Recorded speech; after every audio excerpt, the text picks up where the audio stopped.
నమస్తే అండి, మీ పేరు? నా పేరు వినోద్ అండి. విలేజ్ ఏది వస్తుంది? సోలక్పల్లి. ఎట్లుందండి గత ప్రభుత్వానికి ఈ ప్రభుత్వానికి తేడా ఏమనిపిస్తుంది? ప్రభుత్వాలు ఏది మారినప్పటికీ ప్రజల పరిస్థితి మాత్రం అదే ఉందండి. అందులో ఇప్పుడు ములిగేనకపోయినా తాటికాయ పడ్డట్టు మరి వర్షాలు లేవు. ఇంకా రైతులకైతే చాలా ఇబ్బంది ఉంది. ఇప్పుడు రైతుల పరిస్థితి చాలా ఘోరంగా ఉంది. ఈ మందుల విషయంలో కూడా చాలా ఇబ్బందికరంగా ఉంది. ఇప్పుడు వాతావరణం సహకరిస్తలేదు, అక్కడ ప్రభుత్వం సహకరిస్తలేదు. యూరియా తక్కువ వస్తుందా? యూరియా వస్తుంది, అది ఆన్లైన్లో బుక్ చేసుకోవడము అది కొద్దిగా ఇబ్బందికరంగా ఉంది. చదువు రాని వాళ్ళకి ప్రాబ్లం అవుతుందని అంటున్నారు. దీని గురించి అండి, చదువు రాని వాళ్ళు ప్రాబ్లం అవుతుంది అంటున్నారు. యాప్ దాంట్లో బుక్ చేసుకోవడానికి చదువు రాని వాళ్ళకు కొంతవరకు ఇబ్బంది అవుతుంది. ఇప్పుడు ముందు ఫోన్పే అప్పుడు అలవాటు లేకుండా ఇప్పుడు రూపాయి విషయాలకైనా ఫోన్పేనే చేస్తున్నాము. వెళ్ళమెళ్ళకి అలవాటు అవుతుందేమో, కాకపోతే ఒకటి ఇబ్బంది అవుతుంది కానీ వృధా కాదేమో అని మనసులో అనిపిస్తున్నాడు. యూరియా వృధా పోకుండా ఉంటుందేమో అని ఒకటి అనిపిస్తుంది. గత 10 సంవత్సరాలు బీఆర్ఎస్ ప్రభుత్వం కానీ సంక్షేమ పథకాలు ఎట్లా అనిపించినాయి గత ప్రభుత్వంలో? సంక్షేమ పథకాలు గత ప్రభుత్వంలో కూడా బాగానే ఉండే. రైతులకు రైతు బంధు కానీ పింఛన్లు కానీ అవి ఉన్నాయి. రైతు బీమా కానీ అవి ఉన్నాయి. ఇప్పుడు కూడా కొద్దిగా రైతు బంధు అటు ఇటు ఇంట ముందు అవుతున్నాయి. పింఛన్ మాత్రం ఇస్తున్నాడు, బస్సులు ఫ్రీ, అది ఫ్రీ, ఇది ఫ్రీ ఇస్తున్నాడు. కాకపోతే ప్రజలు మనం అప్పటి పూర్తికి ఏదైతే తీసుకుంటున్నామో ఆనందిస్తున్నాం, కానీ రోడ్లు కానీ ఇన్ఫ్రాస్ట్రక్చర్ కానీ ఏది బాగలేదండి. వాస్తవానికి ఫ్రీ ఇస్తున్నాము, కానీ మనిషికి కావాల్సింది ఫ్రీ కంటే ముఖ్యము అతనికి ఏదైనా ఒక పని నేర్పియాలి. పని నేర్పించి పనిలో పెడితే వాడు వానతల వాడే డబ్బులు తప్పాలి. నువ్వు ఎన్ని రోజులు ఫ్రీ ఇస్తావండి? మన డబ్బులే, మన ట్యాక్స్ ద్వారానే వచ్చిన డబ్బులతోటే ఫ్రీ ఇస్తున్నావు. కానీ ఎన్ని రోజులు ఫ్రీ ఇస్తావు? ఎన్ని రోజులు? స్వతంత్రం వచ్చి 70 ఏళ్ళు అవుతుంది. 70 ఏళ్ళ సంది చాలా ఫ్రీ ఇస్తున్నారు, అది ఇస్తారు. ఎవరి బతుకులు బాగుపడలేవండి. కష్టపడి చేసుకుంటామని బతుకులేం బాగుపడ్డాయి. ఫ్రీకి బదులు ఏదైనా పని ఉపాధి కల్పించాలి. ఏదైనా స్కిల్స్ నేర్పించాలి. మనిషి స్కిల్స్ నేర్పిస్తే యువతకు వాళ్ళంతా వాళ్ళ కాలం మీద వాళ్ళు నిలబడతారు, వాళ్ళు వృద్ధిలోకి వస్తారు. సంక్షేమ పథకాలు ఫ్రీ ఉండాలంటే ఏవి ఉండాలంటారు మీకు తెలిసి? సంక్షేమ పథకాలు ఫ్రీ ఉండాలంటే ముఖ్యంగానండి వైద్యం ఉండాలి. వైద్యానికి చిన్న నుండి పెద్ద వరకు చాలా డబ్బులు ఖర్చు అవుతున్నాయి. అట్లానే పిల్లలకు చదువు ఫ్రీ ఉండాలి, బస్సులు ఫ్రీ ఉండాలి. ఎంత దూరమైనా పోయి చదువుకొని రాగడాలనుకుంటే వాని కాలం మీద వాడు చదువుకుంటాడు. ఖర్చు పెట్టలేని తల్లిదండ్రులు కూడా నా పిల్లవాడు పోయి ఫ్రీగా చదువుకొచ్చుకుంటాడు అనే భావన ఉంటుంది. వాళ్ళ పని వాళ్ళు ఏదో చేసుకుంటారు. చదువులకు లక్షలు, వైద్యానికి లక్షలు అవుతున్నాయి. ఈ 2 విషయాల మీద ప్రభుత్వం చర్యలు తీసుకుంటే వానంతలా వాడే బస్తాడండి. ఇక్కడ పోయి పని చేసుకున్నా ఒక 1000 రూపాయలు వస్తున్నాయి, 500 వస్తున్నాయి. మహిళలకు, పురుషులకు 1000 రూపాయలు వస్తున్నాయి, సరిపోతుంది. కానీ ఉచిత పథకాలు ఇచ్చి అవి ఇచ్చి ఏదైతే అవసరమో అవి ఇవ్వట్లేదు. దానివల్ల ప్రజలు చాలా నష్టపోతున్నారు, యువత నష్టపోతుంది. ఇప్పుడు కళ్యాణ లక్ష్మి కానీ, ఆసరా పింఛన్లు కానీ, ఇలాంటివి రైతు బంధు కానీ, రైతు బీమా కానీ ఇవ్వద్దంటారా? కళ్యాణ లక్ష్మి, ఈ రైతు బంధు లాంటివి అర్హత ఉన్న వాళ్ళకు రైతు బంధు ఇచ్చే బదులు రైతులకు పంటల యొక్క రేటు పెంచితే బాగుంటుందండి. నిజమైన రైతు ఎవరైతే పంట వేస్తారో ఆ రైతుకు లాభం జరుగుతుంది. పంటలు వేసిన వాళ్ళకు, పంట లేని వాళ్ళకు అందరికీ రైతు బంధు వస్తుంది. దానివల్ల పంటలు కొద్దిగా చాలా ఆర్థికంగా బాగున్నోళ్ళు ఉంటారు. వాళ్ళకి ఏం లాభం? అది దానివల్ల ప్రభుత్వానికి నష్టం, ప్రజలకు నష్టమే. ఒకవేళ నిజంగానే కష్టపడి పండించిన రైతు ఉండనుకోండి, ఆయన 4 రూపాయలు రేటు రకంగానో ఏ రకంగానో వానికి హెల్ప్ జరుగుతాయి. అది వాళ్ళకి వృద్ధిలోకి వస్తారు. అంతే తప్ప ఈ ఉచిత పథకాలు ఎవరికి ఇవ్వాలనో ఎవరికి ఏదో ఆలోచిస్తే బాగుంటుందండి దాని విషయంలో. ఇప్పుడు ఉచిత పథకాలు విద్యా, వైద్యం కావాలని అంటున్నారు మీరు. అవి అమలవుతాయి అంటారా? అమలైతే అండి. ఇప్పుడు వేరే మనం దేశాలలో చూసుకుంటాం కదా, దుబాయ్ కానీ, అట్లనే అమెరికా కానీ, అట్లాంటి దేశాలలో చూసుకుంటే విద్యా, వైద్యం ఉచితంగానే ఉంటుంది. ఎక్కడ పోయినా కానీ ఆడ ప్రెసిడెంట్ కొడుకైనా, మామూలు పని చేసుకుంటే కొడుకైనా ఒకటే స్కూల్ చదువుకుంటారట. ఈడ అట్లాంటి అవకాశాలు ఉన్నాయనుకోండి, ప్రజలందరూ మంచిగా చదువుకుంటారు, విద్యావంతులు అవుతారు, జ్ఞానవంతులు అవుతారు. వాళ్ళ కాలం మీద వాళ్ళు నిలబడతారు. వాళ్ళకు ఏంటిదని జీవితం అనేది ఏంటిదని అర్థమవుతుంది. మీరు ఉచిత పథకాలు ఇచ్చి చదువు లేదు, వైద్యం లేదు అంటే వాడు ఎక్కడ పోతాడు? తాగి తందనాలు ఆడి ఉచిత పథకాల ద్వారా అందరూ మన తెలంగాణలో చూసుకుంటే ఎక్కువ మంది తావుడుకు బానిసలు అయిపోయారండి. ఏం పని చేయట్లేదు. మన తెలంగాణలో వచ్చి ఎవరు ఏ పని చేయాలన్నా బయట రాష్ట్రాల నుండే వస్తారు. ఉదాహరణకు రైతులు నాటేయాలంటే ఉత్తరప్రదేశ్ నుండి, బీహార్ నుండే వస్తారు. ఒక మేస్త్రి పని చేయాలంటే బయట రాష్ట్రం నుండే వస్తారు. ఏ పని చేయాలన్నా బయట రాష్ట్రాల నుండే వస్తారు. ఇట్లా గడుస్తూ ఉంటే తెలంగాణ యొక్క యువత పరిస్థితి, తెలంగాణ యొక్క పరిస్థితి రాను ఏమవుతుంది?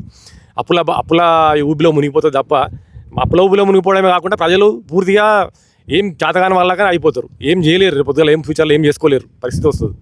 ఇప్పుడు రేవంత్ రెడ్డి గవర్నమెంట్ ఎట్లా అనిపిస్తుంది మీకు? ఈ సుమారుగా 3 సంవత్సరాల దగ్గరకు వస్తుంది. ఆయన పరిపాలన మీద మీరు ఏమనుకుంటున్నారు? రేవంత్ రెడ్డి పరిపాలన ఒకటి హైడ్రా పెట్టిండు. హైడ్రాలో కొంతమందికి నష్టం జరుగుతుంది, కొంతమందికి లాభం జరుగుతుంది అంటారు. కొంతవరకు అది ముందు నుండే ఉండుంటే చట్ట ప్రకారం కొన్ని వాగులు వంకలు అనే చెల్లు అనేటివి మునిగిపోకుండా ఉంటుండే. ఇక్కడ కట్టుకున్న వాళ్ళని ఎవరు అక్కడ కట్టుకుందరు. అది ఇప్పుడు ఉన్న వాళ్ళకి ఏం లేదు.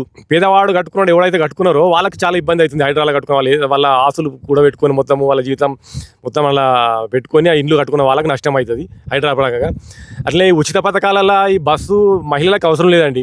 నువ్వు విద్యావంతులకు చదువుకునే వాళ్ళకి మహిళలకు కానీ పురుషులకు కానీ పిల్లలకు చదువుకునే పిల్లలకి ఇవ్వండి. ఎంత మంచిగా ప్రభుత్వం వాళ్ళు ఎందుకంటే వాళ్ళు 18 ఏళ్ళ లోపు పిల్లలు ఉంటారు, వాళ్ళకు ఓటక్కు లేదు కాబట్టి ఇయ్యలేడో ఏమో తెలియదు. కానీ పిల్లలకి ఇస్తే విద్యావంతులకు ఇస్తే చదువుకునే వాళ్ళకి బస్సు ఫ్రీ ఇస్తే చాలా మంచిదండి. వాళ్ళు ఎక్కడ పోయినా మంచిగా చదువుకోగలుగుతాడు. ఆ రకంగా ఉంటే బాగుంటుందని అనుకుంటున్నాం. ఇప్పుడు రిజర్వేషన్స్ అనేటివి ఉన్నాయి ఉద్యోగాలలో కానీ కొన్నిట్లో రిజర్వేషన్స్ ఉన్నాయి. అవి క్యాస్ట్ పరంగా చూడాలంటారా, వాళ్ళ ఆర్థిక స్థితిగతుల ప్రకారంగా చూడాలంటారా? అది ఆర్థిక స్థితిగతుల పరంగానే చూస్తే సరిపోతుందండి. ఇప్పుడు స్వతంత్రం వచ్చి 70 ఏళ్ళు అయినా కానీ ఇంకా క్యాస్ట్ అంటే ఎన్ని రోజులు చూస్తారండి? క్యాస్ట్ కాదండి ముఖ్యము. ఆర్థిక పరంగా ఎవరైతే లేరు దాని ప్రకారం చేసుకుంటూ పోతే బాగుంటుంది.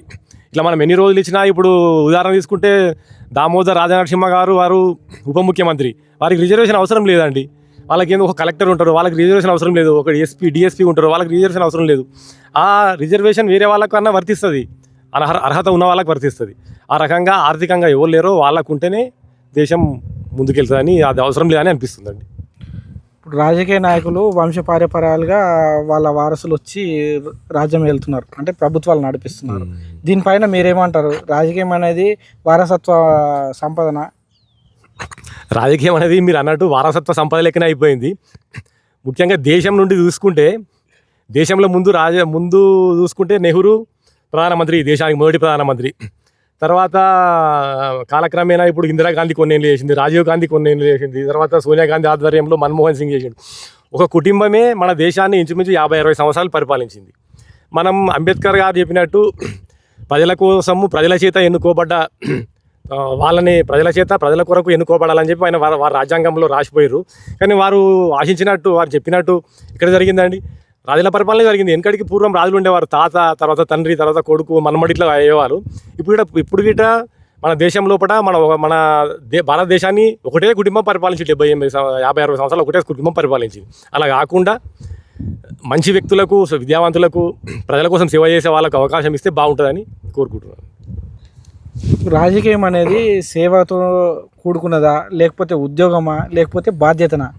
రాజకీయ పదవి అనేది ఒక ఎమ్మెల్యే కానీ, ఒక ఎంపీ కానీ, ఒక ముఖ్యమంత్రి కానీ, ఒక ఎమ్మెల్సీ కానీ, దీన్ని ఏ విధంగా చూడాలి?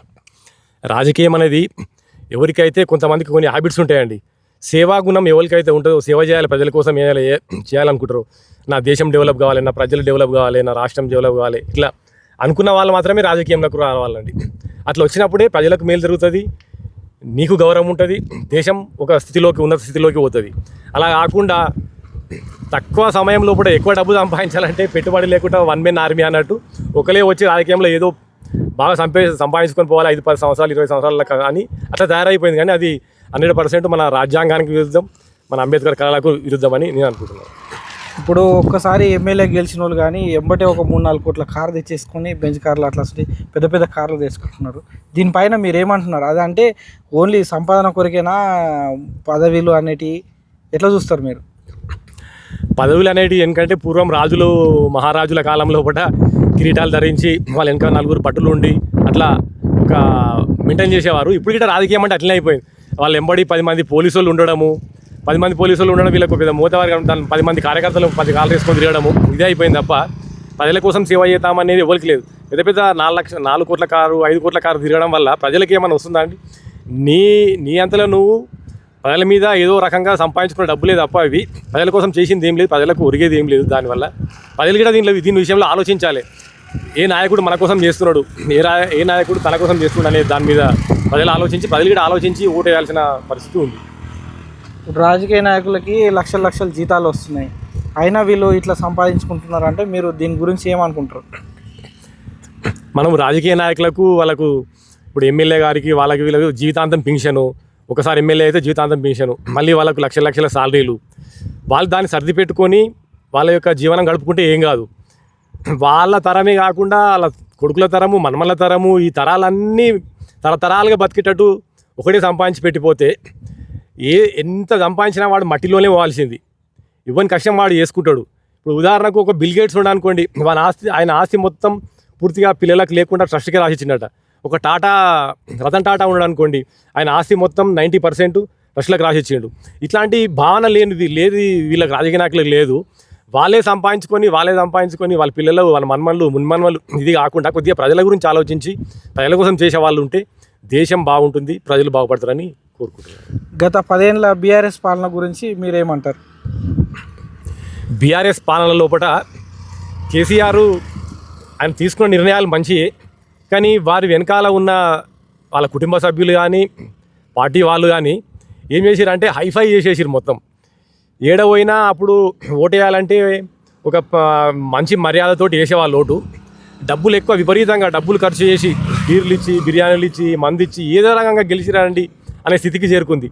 కేసీఆర్ చేసిన ఉద్యమం మంచి, కేసీఆర్ తీసుకున్న పాలసీలు మంచి, కానీ దాని వెనకాల ఉన్న స్థితిగతులు బాగలేవని నాకు అనిపిస్తుంది. కాళేశ్వరం ప్రాజెక్టు గురించి మీరేమంటారు? 1,00,000 కోట్ల దోపిడీ జరిగిందని అంటారు కాంగ్రెస్ వాళ్ళు. సో వీళ్ళేమో 1,00,000 కోట్లు ప్రాజెక్టుకి ఖర్చే కదా అని చెప్పేసి వీళ్ళు అంటారు. ఎవరి మాట నమ్మాలి, ఎవరిని చేయాలి? ఈ కాళేశ్వరం ప్రాజెక్టు రైతుల కోసం చేసిందైతే బాగానే ఉంటుందండి. రైతులకు ఎప్పుడైతే పూర్తిగా అది వినియోగించబడుతుందో అది మంచిదే. అవకతవకలు అనేది వాళ్ళు పైన ఉన్న అధికారులు చూసుకోవాలి, దానిపైన ఉన్న అధికారులు చూసుకోవాలి, రాజకీయ నాయకులు చూసుకోవాలి. అది ఎంత వాస్తవమో అవాస్తవమో మనకు తెలియదు, కానీ ఒకవేళ దాని మీద దోపిడీ జరిగితే మాత్రం తప్పేనండి. ఎందుకంటే అవసరం ఉన్నప్పుడల్లా ఆవుకు పాలు విండుకొని అమ్ముకుందాం అన్నట్టుగా కొంతమంది అంటారు. ఆ ప్రాజెక్టుల మీద పాలు విండుకొని అమ్ముతున్నామంటే ఎప్పుడైతే డబ్బులు అవసరం ఉన్నాయో దాన్ని బిల్లులు పెంచడము అని అంటారు. అది ఎంతవరకు అట్లా జరగకుండా ఉండి ప్రజల కోసమే పనిచేస్తే మాత్రం అది మంచిది. అట్లా డబ్బులు దుర్వినియోగం అయితే ప్రజలకు నష్టం జరిగినట్టేనండి, ప్రజల సొమ్మే కాబట్టి. అది ఈ 3 సంవత్సరాల రేవంత్ రెడ్డి గారి పరిపాలన గురించి ఏమంటారు? రేవంత్ రెడ్డి గారి పరిపాలన కొన్ని హైడ్రా కానీ యువకులకు ఈ డ్రగ్స్కు కొద్దిగా దూరంగా ఉండడము అట్లాంటి కొన్ని నిర్ణయాలు మంచిగానే ఉన్నాయి. కానీ వాళ్ళ పార్టీకి ఇప్పుడు అతని చేతిలో ఉండదు. కేంద్రంలో ఉన్న కాంగ్రెస్ పార్టీ ఏదైతే చెప్తాడో అది నిర్ణయాలు కొన్ని తీసుకోవాల్సి వస్తుంది. కాబట్టి కొన్ని నిర్ణయాలు బాగలేవు. కొంతవరకు అందరి ప్రజలకు సమాంతర న్యాయం జరగట్లేదని నాకు అనిపిస్తుంది దాని విషయంలో. ఇప్పుడు ప్రధానమంత్రి ఎవరు ఉండాలనుకుంటున్నారు మీ ఉద్దేశంలో? నరేంద్ర మోడీ, రాహుల్ గాంధీ, లేకపోతే నరేంద్ర మోడీ కాకుండా యోగి ఆదిత్యనాథ్కి ఇవ్వాలనుకుంటున్నారా నెక్స్ట్ టర్మ్? మన దేశం విషయంలో వస్తే మాత్రం నరేంద్ర మోడీ గారే ప్రధానమంత్రి ఉంటే బాగుంటుందని అనిపిస్తుందండి. ఎందుకంటే మన దేశం 14వ స్థానం నుండి జీడిపిలో 3వ స్థానానికి చేరుకుందట. ఇప్పుడు మనం ఆర్థికంగా బాగా ఎదిగినాము. అట్లనే రోడ్లు, ఇన్ఫ్రాస్ట్రక్చర్ కూడా చాలా బాగా అభివృద్ధి చెందింది. ఇంతకుముందు యువకులకు ఒక 1,400 స్టార్టప్స్ కంపెనీలు ఉంటే ఇప్పుడు 24,000 కంపెనీలు, స్టార్టప్స్ కంపెనీలు యువకులకు ఉన్నాయట. ఇప్పుడు యువకులు చాలా డ్రోన్స్ కానీ ఆయుధాలు కానీ తయారు చేసే అధికారం వాళ్ళకి ఇచ్చిండు. వాళ్ళకు రకరకాల ఉపాధి కనిపిస్తున్నాడు. దేశం ఆర్థికంగా డెవలప్ అవుతుంది. నరేంద్ర మోడీ గారు ఉంటేనే దేశం రక్షణ ఉంటుంది. మనం అన్ని దేశాల నుండి, ఇప్పుడు పాకిస్తాన్ నుండి, చైనా నుండి, అమెరికా నుండి అప్పుడు 3 రోజులకు యుద్ధాలు జరిగేటి, కర్ఫ్యూలు జరిగేటి, భారతదేశంలో బాంబులు వేయడం అట్లాంటివి ఏం లేవు. భారతదేశంలో అందరూ సంతోషాలతో ఉన్నారు. ఆ విషయంలో ప్రధానమంత్రి విషయంలో దేశం రక్షణ విషయంలో కూడా చాలా బాగా ముందుకెళ్ళింది. మనమే ఆయుధాలు అప్పుడు వేరే దేశాల నుండి తెచ్చుకుంటుంటాం, కానీ ఇప్పుడు ఆయుధాలు మనమే వేరే దేశాలకు అమ్ముతున్నాం. మొన్ననే చూసుకుంటే ఇండోనేషియాకు అట్లాంటి దేశాలకు మనమే బ్రహ్మోస్ లాంటి ఆయుధాలు సరఫరా చేసే స్థితికి వచ్చినాం. కాబట్టి అట్లాంటి నాయకుడే మనకు ఉండాలని నేను కోరుకుంటాను. నా మోడీ లాంటి నాయకులే మనకు దేశానికి ప్రధానమంత్రిగా ఉండాలి. ఇప్పుడు నెక్స్ట్ టర్మ్ అంటే మోడీ గారి వయస్సు కూడా అయిపోవచ్చు నాకు తెలిసి సుమారుగా. సో నెక్స్ట్ టర్మ్లో ఎవరు ఉండొచ్చు బీజేపీ నుంచి? యోగి ఆదిత్యనాథ్ ఉన్నారు, ఇంకో కొంతమంది ఉన్నారు కదా బీజేపీ ముఖ్య నాయకులు. వాళ్ళు మీకు తెలిసి ఎవరిని సజెషన్ చేస్తారు? నెక్స్ట్ యోగి ఆదిత్యనాథ్ ఉంటే బాగుంటుందని అనుకుంటున్నానండి. వారైతే ఇప్పుడు మనము ఉత్తరప్రదేశ్లో చూస్తున్నాం. వారు మరి పరిపాలన చాలా రాష్ట్రంలోనే వాళ్ళ పరిపాలన చాలా ముందుకు వెళ్తుందట. అక్కడ రోడ్లు కానీ, ఇన్ఫ్రాస్ట్రక్చర్ కానీ, అక్కడ ఆర్థికంగా కానీ బాగుందట. అట్లాంటి వాళ్ళు ఉంటే బాగుంటుందని కోరుకుంటున్నారు. ఇప్పుడు రిజర్వేషన్లు చూసుకున్నట్టయితే గవర్నమెంట్ హాస్పిటల్స్ కానీ గవర్నమెంట్ జాబర్స్ హాస్పిటల్స్, స్కూల్స్, ఇలా కొన్ని ఇంజనీర్ విభాగం కానీ కొన్ని ఎట్లా చూస్తారు వీటిని? రిజర్వేషన్ ఇప్పుడు తక్కువ మార్కులు ఉన్నాడు రిజర్వేషన్ వల్ల వెళ్ళిపోతాడు, జాబ్ వస్తుంది. ఎక్కువ మార్కులు స్టడీ పరంగా మంచి ఉన్న వ్యక్తి కూడా వెళ్ళాడు ఉద్యోగానికి. ఎట్లా అంటారు, ఎట్లా చూస్తారు దీన్ని? ఈ రిజర్వేషన్ అనేది ఒకప్పుడు స్వతంత్రం వచ్చి 70 ఏళ్ళ తర్వాత ఒకప్పుడు అవసరం ఉండేనండి, ఇప్పుడు అవసరం లేదు. ఇప్పుడు రిజర్వేషన్ కారణంగా దేశం చాలా నష్టపోతుంది. చదువుకున్న విద్యావంతులంతా వేరే దేశాలకు వలస వెళ్తున్నారు. ఇప్పుడు మనం చూసుకుంటే గూగుల్ CEO కానీ, మైక్రోసాఫ్ట్ CEO కానీ మంచి మంచి వ్యక్తులంతా అక్కడే వెళ్ళిపోతారు. మన టెక్నాలజీ, మన విద్యావేత్తలు అంతా వేరే దేశాలకు వెళ్ళిపోయి వేరే దేశాలు డెవలప్ అవుతున్నాయి, కానీ మన దేశం డెవలప్ కావట్లేదు. ఇప్పుడు ఉదాహరణకు ఒక 30 మార్కులు వచ్చిన అతనికి డాక్టర్ పోస్ట్ ఇచ్చినాం అనుకోండి, రిజర్వేషన్లా 90 మార్కులు వచ్చినా ఒక అతనికి వేయలేమనుకోండి. ఇప్పుడు మంచి వైద్యం ఏడు చేయగలుగుతాడండి? మంచి వైద్యం చేయలేడు, మంచి వైద్యం అందలేదు. అట్లనే ఒక ఇంజనీరు మంచి మార్కులతో వచ్చిన అతను రిజర్వేషన్ కారణంగా అతను వెళ్ళిపోతే, మామూలు మార్కులు వచ్చినవాడు ఒక ఇంజనీర్ అయితే రోడ్లు మంచిగా వేయలేడు, భవనాలు సరిగ్గా కట్టలేడు, ఒక బ్రిడ్జిలు మంచిగా కట్టలేడు. దాని ద్వారా మనకు నష్టమే జరుగుతుంది దేశానికి, అని లాభం జరగదండి. రిజర్వేషన్ ఎవరికి ఇవ్వాలండి? చదువు దగ్గర ఇవ్వండి. ఎంత చదువుకున్నా సరే చదివిపియండి, ఎన్ని లక్షలు ఖర్చు అయినా ఎన్ని కోట్లు సరైనా రిజర్వేషన్లా చదివిపియండి. కానీ ఈ దేశం యొక్క ఆర్థిక పరిస్థితులు, ఇప్పుడు ఆర్థిక పరిస్థితులు అంటే ఉద్యోగ రీత్యా, ప్రమోషన్ల రీత్యా చూసుకుంటే మాత్రం మనం ఎవరికైతే టాలెంట్ ఉందో వాళ్ళకి ఇస్తేనే అప్పుడు ఆ రంగంలో వృద్ధి చెందుతాం. ఆ రంగంలో వృద్ధి చెందినప్పుడు దేశం ఆల్రెడీ వృద్ధి చెందుతుంది. ఇట్లా రిజర్వేషన్ పరంగా అది మంచిది కాదని నేను కోరుకుంటున్నాను అండి. మన ఏదంటే మార్కుల ద్వారా రిజర్వేషన్ మంచిది కాదు, టాలెంట్ ద్వారా రిజర్వేషన్ ఇస్తే మంచిదని కోరుకుంటున్నాను. గవర్నమెంట్ స్కూల్స్లో చాలామంది విద్యార్థుల్ని చేర్పించలేకపోతారు. ఇప్పుడు వాళ్ళ స్కూల్స్ పిల్లల టీచర్స్ అయినా వాళ్ళ పిల్లల్ని చేర్పించలేకపోతున్నారు. ఎట్లా బలోపేతం చేయాలి గవర్నమెంట్ స్కూల్ అని? ఇప్పుడు ముఖ్యమంత్రి గారు అంటున్నారు ఇంటిగ్రేటెడ్ స్కూల్స్ అయ్యి అని చెప్పి మాట్లాడుతున్నారు. సో ఈ స్కూల్లో విద్య మంచిగా కావాలి, ఇంకా మంచిగా కావాలంటే ఉన్న గవర్నమెంట్ స్కూల్స్లో అన్నిట్లో ఏం చేయాలంటారు? గవర్నమెంట్ స్కూళ్ళల్లో విద్యా ప్రమాణాలు పెంచాలండి. ఇప్పుడు ప్రైవేట్ స్కూల్లోకి వెళ్తాం, పొద్దున వాళ్ళు 8 గంటల వరకే స్కూల్లోకి వెళ్తారు, సాయంత్రం మళ్ళీ 6-7 గంటల వరకు చూస్తారు.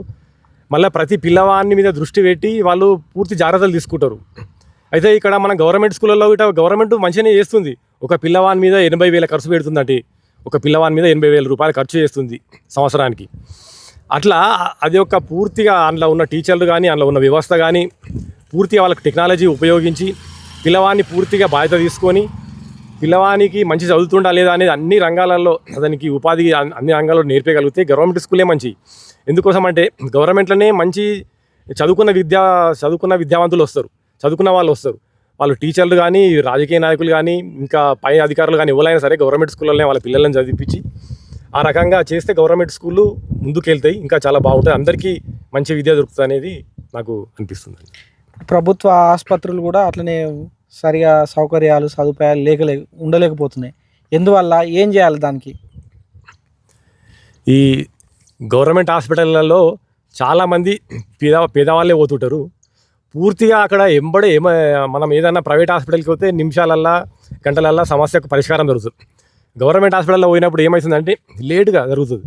మళ్ళీ ఒకటి అక్కడ అవకాశం సరిగ్గా ఉండవు, ఏ పరికరాలు సరిగ్గా ఉండవు, అక్కడ నీట్నెస్ బాగుండదు. పోయిన వ్యక్తికి ఈరోజు వెళ్తే రేపు ఎల్లుండి 2-3 రోజుల తర్వాత ట్రీట్మెంట్ జరగదు, ఒక్కోసారి నెల రోజు కూడా పడుతుంది. ఆ కారణం చేతనే ఎక్కువనే ప్రాణాలు కాపాడుకోనికి ఎక్కువ మంది ప్రైవేట్ వైపు మొగ్గు చూపుతారు. గవర్నమెంట్లో కూడా ఈ వెంబడే పోయిన వ్యక్తికి ట్రీట్మెంట్ చేయగలిగితే ప్రైవేట్ల కంటే ఎక్కువ గవర్నమెంట్కే పోయే అవకాశం ఉంటుంది. అప్పుడు ప్రజలకు మంచి న్యాయం జరుగుతుందని అనుకుంటున్నాను. ఇప్పటికిప్పుడు ఎలక్షన్స్ పెడితే ఏ పార్టీ గెలవగలుగుతుంది? బీఆర్ఎస్ఆ, బీజేపీయా, కాంగ్రెసా?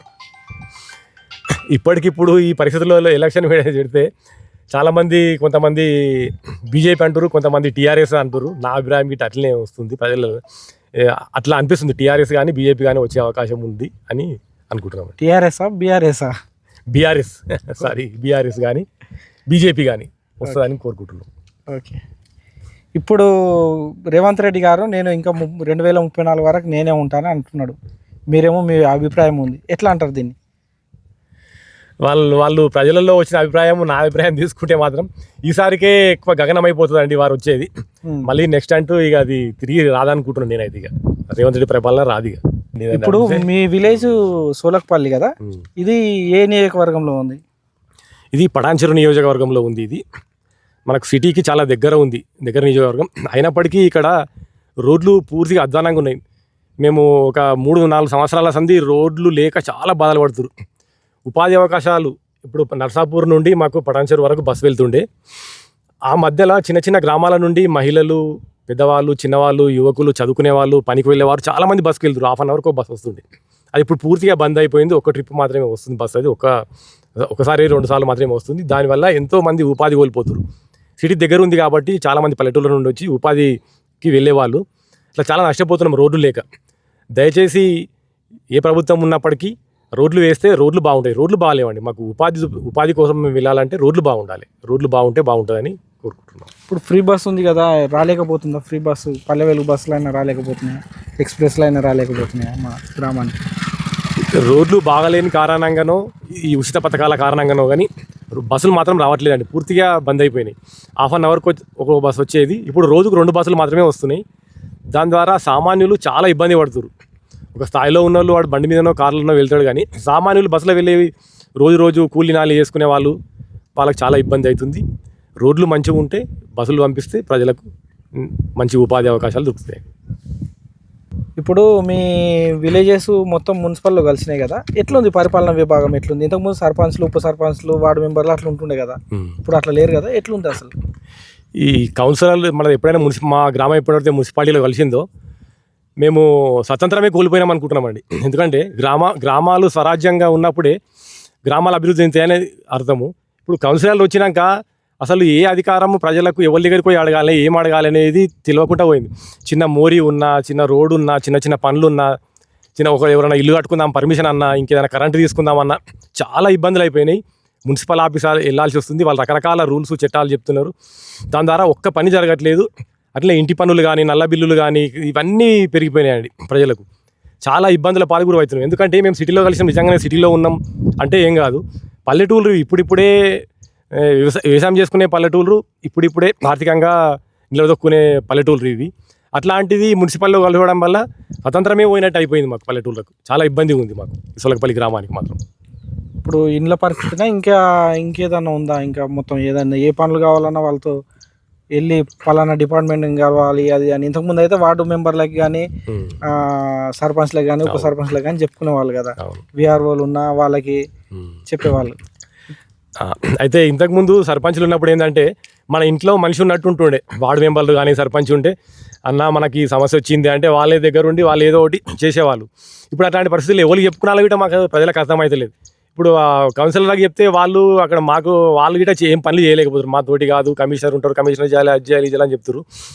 ఏదైనా చిన్న పనులు ఉంటాయి గిట్ట ప్రజలు చెప్పాల్సిన, ప్రజలకు తోడుగా ఉండే రాజకీయ నాయకులు కానీ లీడర్లు కానీ ఎవరు లేరు. ఇప్పుడు డైరెక్ట్గా మున్సిపల్ ఆఫీస్కి వెళ్ళమని చెప్తారు. అక్కడనేమో వాళ్ళు రకరకాలుగా ఇబ్బందులు పెట్టి ఏ పనులు చేయలేకుండా పోతారు. ముఖ్యంగా యువత గురించి మీరు ఏం చెప్పాలనుకుంటున్నారు? మన తెలంగాణలో యువకుల గురించి మాత్రం చాలా చెప్పాలండి. దేశంలోనే 65%, ప్రపంచంలోనే భారతదేశంలో 65% యువత ఉన్నారంట. అంటే యువతనే దేశానికి వెన్నుముక. యువత ఎట్లయితే నడుస్తుందో, ముందుకెళ్తుందో దేశం అట్లా అభివృద్ధి చెందుతుంది అంటారు. అట్లాంటిది తెలంగాణలో యూత్ మొత్తం, ప్రత్యేకించి మా సొలగపల్లి గ్రామంలో బెల్ట్ షాపులు నడవడం కానీ, ప్రతి ఒక్కరు మందుకు బానిస అవ్వడము, డ్రగ్స్కు బానిస అవ్వడము, చెడు అలవాట్లకు బానిసలు అవి ఎవ్వరు ఏ పని చేసుకోలేకుండా యువత మొత్తం నిర్వీర్యం అయిపోతుంది. దానివల్ల మాకేమనిపిస్తుందంటే అయ్యో దేశం ఎక్కడ పోతుంది, మమ్మల్ని గ్రామ స్వరాజ్యం ఎక్కడ పోతుంది, పిల్లలు ఏమైపోతారు, రేపు పొద్దున దేశ భవిష్యత్తు ఏమవుతుంది, ఇట్లా చాలా నాలాంటి వాళ్ళకు కలిసి వేస్తుంది. అట్లా యువత ఎప్పుడైతే మన స్వామి వివేకానంద చెప్పినట్టు ఉక్కు నరాలు, ఇనుప కండరాలు, వజ్రకఠోరమైన మనసు ఉన్నప్పుడే నువ్వు ఏదైనా సాధించగలుగుతావు అన్నారు. అట్లాంటిది పిల్లలు తాగి తందనాలాడుతూ రోడ్ల పడుతూ తిరుగుతున్నారు. మనం అవకాశాల కోసం ఏమో వేరే రాష్ట్రాలు మొత్తం మన రాష్ట్రంకి వచ్చేసి పనులు చేసుకుంటున్నారు. మన రాష్ట్రం యువతనేమో ఈ జలసాలకు అలవాటైపోయి, ఉచిత పథకాలకు అలవాటైపోయి, ఈ చిన్న మీటింగ్లకు దీనికి బానిసలు అయిపోయి తాగుడు తందనాలకు అలవాటైపోయారండి. ఈ విషయంలో యువత మేల్కొని వాళ్ళ కాళ్ళ మీద వాళ్ళు నిలబడి, వాళ్ళు బాగున్నప్పుడే గ్రామం బాగుంటుంది, రాష్ట్రం బాగుంటుంది, దేశం బాగుంటుంది. కాబట్టి యువత మేల్కొనాలని కోరుకుంటున్నాను. వ్యవసాయాన్ని ఒక వ్యాపారంగా చూస్తారా, లాభదాయకంగా చూస్తారా? చాలామంది వ్యవసాయం వదిలిపెట్టేసేసి సిటీకి వెళ్ళి బిజినెస్లు చేసుకుంటున్నారు, మానేసుకుంటున్నారు, నష్టపోతున్నామని. మీరు ఎట్లా చూస్తున్నారు? మీరు వ్యవసాయదారులు కాబట్టి. ఇంతకుముందు మేము చిన్న ఉన్నప్పుడు వ్యవసాయం, మేము భూములు అమ్ముకొని ఎప్పుడూ మా ఇండ్లలో పెళ్ళిళ్ళు కానీ, పేరంటాలు కానీ, దావతులు కానీ చేసేవాళ్ళం కాదు. ఇప్పుడు చాలా ఖర్చులు పెరిగిపోయినాయండి. తులం బంగారం కొనాలంటే 2 లక్షల దగ్గరకు వచ్చేసింది, 1,80,000 వరకు వచ్చేసింది. ఇప్పుడు చక్కని చూసి పులాతలు పెట్టుకున్నట్టు వాడు పెద్ద పెద్ద దావతులు చేసినాను మనం చేసినాం ఇంకోళ్ళు చేస్తున్నాము. ఆ రకంగా ఖర్చులు విపరీతంగా పెరిగిపోయినాయి. ఇంట్లో వ్యవసాయం మీదనే ఆధారపడితే బతికే పరిస్థితి లేదు. ఇంట్లో భార్య చేయాల్సి వస్తుంది, తల్లిదండ్రులు చేయాల్సి వస్తుంది, పిల్లలు చేయాల్సి వస్తుంది. ఖర్చులు చాలా విపరీతంగా పెరిగిపోయినాయి. వ్యవసాయం ఒక్కదాని మీద మాత్రం అసలు లాభం లేదండి. అది ఏంటంటే మనం తింటున్నామా, ఉంటున్నామా, బతుకుతున్నామా అన్న మట్టుకు మాత్రమే పనిచేస్తుంది. ఎందుకంటే అన్నీ రేట్లు పెరిగిపోయినాయి. మామూలుగా ఒక కూలీ వ్యక్తిని ఎవరైనా పిలుచుకుందామంటే 1,000 రూపాయలు ఇవ్వాల్సి వస్తుంది. అట్లా పూర్తిగా వ్యవసాయం తీసుకుంటే ఇప్పుడు పూర్తి లాభాలలో లేదు. వ్యవసాయం నష్టమని కాదు, కానీ ఖర్చులు పెరగడం వల్ల లాభం లేకుండా పోయింది. ఎందుకంటే ఈ పండించిన పంటకు గిట్టుబాటు ధర లేదు. మనం ఏదైనా కంపెనీ వాళ్ళు ఉంటే వాళ్ళు కోల్గేట్ కానీ ఇంకేదైనా కానీ వస్తువు ఉంటే వాళ్ళు రేట్ నిర్ణయించుకుంటారు. రైతులు కూడా అలా ఎంత ఖర్చు వస్తుంది, దీన్ని మనం ఎంత లాభం ఉండాలనేది బేరీజు వేసుకొని ఇంత పంటకు ఈ పంటకు ఇంత ధర ఉండాలన్నప్పుడు ఎంతైతే పంటకు ధర ఉంటుందో, ఎంతైతే లాభం వస్తుందో అట్లా పంట యొక్క రేటు పెరిగినప్పుడే రైతులకు లాభం. కాబట్టి పంటల రేట్లు పెరిగితే రైతుకు లాభం. పంటలు దిగుబడి అప్పటికంటే ఇప్పటికీ ఎక్కువ దిగుబడే ఉన్నాయి, అన్ని రకాలుగా బాగానే ఉన్నాయి. కానీ పంటకు ధర లేదండి. ధర లేని కారణంగా రైతులు ఓన్లీ ఒక వ్యవసాయం మీదనే బతకలేరు. ఎందుకంటే పిల్లలకు ఆరోగ్య రీత్యా కానీ, చదువుల రీత్యా కానీ, ఇతరత్ర ఖర్చుల రీత్యా కానీ వ్యవసాయం మీద బతకలేము.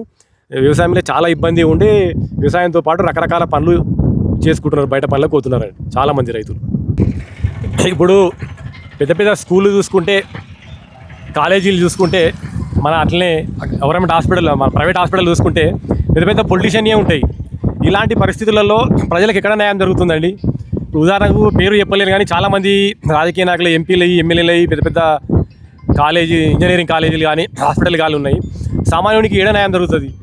నిజంగానే ప్రభుత్వ హాస్పిటళ్ళు చాలా వృద్ధిలోకి వచ్చి, ప్రభుత్వ పాఠశాలలు కానీ, ఇంజనీరింగ్ కాలేజీ బాగా డెవలప్ అయ్యి ప్రజలకందరికీ చెప్పే స్థితిలో ఉన్నా కానీ ఇట్లాంటి బడా రాజకీయ నాయకులు, పెద్ద పెద్ద ఈ కార్పొరేట్ సంస్థలు చేయనీయక ప్రజలు అదే మళ్ళీ డబ్బులు పెట్టుకొని పెద్ద పెద్ద హాస్పిటల్కి పోవాల్సి వస్తుంది. ప్రైవేట్ హాస్పిటళ్లకు, పెద్ద ప్రైవేట్ స్కూళ్ళకు, ప్రైవేటు కాలేజీలకు వెళ్ళాల్సి వస్తుందండి. అట్లాంటి పరిస్థితులలో ఈ యొక్క ప్రభుత్వమే దీని మీద చర్యలు తీసుకొని ఎవరైతే రాజకీయంలో ఉంటారో వాళ్లకు ప్రైవేట్ హాస్పిటళ్ళు కానీ, ప్రైవేటు స్కూల్ కానీ లేకుండా చేస్తే బాగుంటుంది. సామాన్యులకే అట్లాంటి టికెట్ ఇచ్చి, రాజకీయ నాయకుల యొక్క వాళ్ళ యొక్క పార్టీ నుంచి వాళ్ళకి టికెట్ ఇచ్చి రాజకీయంగా వాళ్ళని గెలిపించి ప్రజల కోసం పనిచేసే వాళ్ళని గెలిపిస్తే బాగుంటుందని కోరుకుంటున్నాను. రాజు ఆరోగ్యశ్రీ ద్వారా 10 లక్షల ఉచిత వైద్యం అని చెప్పేసి అంటున్నారు. అవి ఎంతవరకు అవుతున్నాయి? సుమారుగా ఒక హార్ట్ సర్జరీ కానీ, ఇంకా మిగతా సర్జరీలకు ఇలాంటి మేజర్గా చూసుకుంటే ఎంతవరకు ఇస్తుంది? ఇప్పుడు ఆరోగ్యశ్రీలా 10 లక్షల వరకు అని అంటుర్రు. అది ఎంతవరకు వస్తుందో వాస్తవం లేదు. మాకు ఈ మధ్యనే మా గ్రామంలో జరిగిన సంఘటన చెప్తున్నాను. ఆరోగ్యశ్రీ మీద బయటికి వెళ్తే వాళ్ళకు 2 లక్షలు, 2,50,000 వరకు మాత్రమే చూసిర్రు. ఆ తర్వాత వాళ్ళు 8 లక్షల వరకు పెట్టుకోవాల్సి వచ్చింది. వాళ్ళ మీద, సామాన్యుల మీద చాలా భారం పడ్డది. పేరుకు మాత్రమేమో 10 లక్షలు అంటారు, కానీ వాస్తవంగా చూసుకుంటే 2-3 లక్షల కంటే ఎక్కువ రావట్లేదు. ఇంత ఇబ్బంది అని చెప్పి నిమ్స్ లాంటి హాస్పిటల్కి వెళ్తే అక్కడ ఇదే పరిస్థితి ఉంది. అక్కడ నెలలు తిరిగినా కానీ హాస్పిటల్లో ట్రీట్మెంట్లు జరగక, ఈ ఆరోగ్యశ్రీ పూర్తిగా పనిచేయక చాలా ఇబ్బందులు ఎదుర్కొంటారు. అలా గుంటగురు అమ్ముకొని అయినా సరే కొంతమంది ప్రైవేట్ హాస్పిటల్కి వెళ్ళాల్సిన పరిస్థితి వస్తుంది. దీని మీద ప్రభుత్వం ఏ రోగానికి ఎంత ఇస్తున్నారనే క్లారిటీగా సామాన్యులకి తెలిసేటట్టు చేసి పూర్తిగా 10 లక్షల వరకు ఇవ్వగలిగితే రైతులకు, అది మన ప్రజలకు మేలు జరుగుతుంది, గ్రామవాసులకు మేలు జరుగుతుందని కోరుకుంటున్నాను.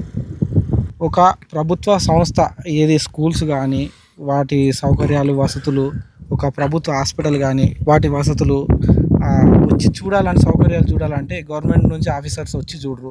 ఇప్పుడు మీడియా పరంగా మేము వెళ్ళాలంటే మా పైన కేసులు అవుతున్నాయి. దీన్ని ఎట్లా చూస్తారు మీరు? హాస్పిటల్లో అయినా కానీ బెడ్ సరిగా లేదు, ఏదన్నా అలాంటివి చూసినా కానీ. ఇప్పుడు మీరు అన్నట్టు స్కూళ్ళల్లో కానీ, హాస్పిటల్లో కానీ ప్రభుత్వం పెద్ద బడ్జెట్ దేనికి పెడుతుందంటే వైద్యానికే పెడుతుంది. వైద్యానికి ఎక్కువ బడ్జెట్ ఉపయోగిస్తుంది, అట్లా విద్యకు ఉపయోగిస్తుంది. అయినా కానీ స్కూళ్ళల్లో కానీ, హాస్పిటల్లో కానీ సరిగా వసతులు ఉండవు. పోయి చూద్దామంటే అక్కడ ఒక మంచం సరిగా ఉండదు, సిస్టర్ సరిగా పనిచేయడు, డాక్టర్ సరిగా టైంకు రాడు, ఏదో గంట సేపు వచ్చిపోతారు. అక్కడ చూస్తుంటే మనము ఏదో పాత పడిపోయిన పెద్ద స్మెల్ వస్తూ పాత పడిపోయిన హాస్పిటల్ లెక్క ఉంటుంది. ఒక పోతేనే పోబుద్ది అనే స్థితిలోకి వస్తుంది. ఆ స్కూళ్ళల్లో వీటి అంతే, అన్నీ కల్పిస్తారు, కానీ అక్కడ ఎట్లాంటి వసతులు సరిగా ఉండవు. దీనిపైన ప్రజలు కానీ, మన మీడియా మిత్రులు కానీ వెళ్ళి పై అధికారులు కానీ వెళ్ళి వాళ్ళు చూద్దామంటే వాళ్ళని చూడనియరు. ఇట్లాంటి పరిస్థితి కొనసాగితే ప్రభుత్వం ఇచ్చే పెట్టే పెట్టుబడి పెట్టుకుంటూ ప్రజలకు న్యాయం జరగకపోతే దీనిపైన ఎవరు చూస్తారండి? పై అధికారులు దీనిపైన ఎవరైతే ఉన్నారో వాళ్ళు దీని మీద స్పందించి అన్ని సౌకర్యాలు సరిగ్గా ఉన్నాయా లేదా చూసి హాస్పిటల్లో, స్కూళ్ళల్లో, కాలేజీల్లో సరిగ్గా ఉన్నాయా గవర్నమెంట్ హాస్పిటల్లో చూసి వీటిని సరిదిద్దాల్సిన బాధ్యత పై అధికారులది ఉంటుంది.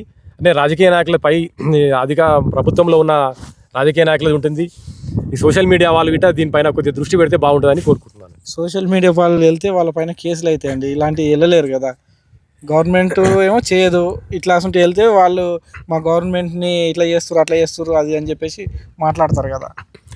అయితే దీనిపైన పై అధికారులు చర్యలు తీసుకునాలి. మన ఎవరైతే ప్రభుత్వంలో ఉన్నారో వాళ్ళు లీడర్స్ దీని మీద చర్యలు తీసుకునాలి. మీరు అన్నట్టు వ్యతిరేకంగా మీరు సోషల్ మీడియా వాళ్ళు అయితే కొంతమంది వ్యతిరేకిస్తుంటారు.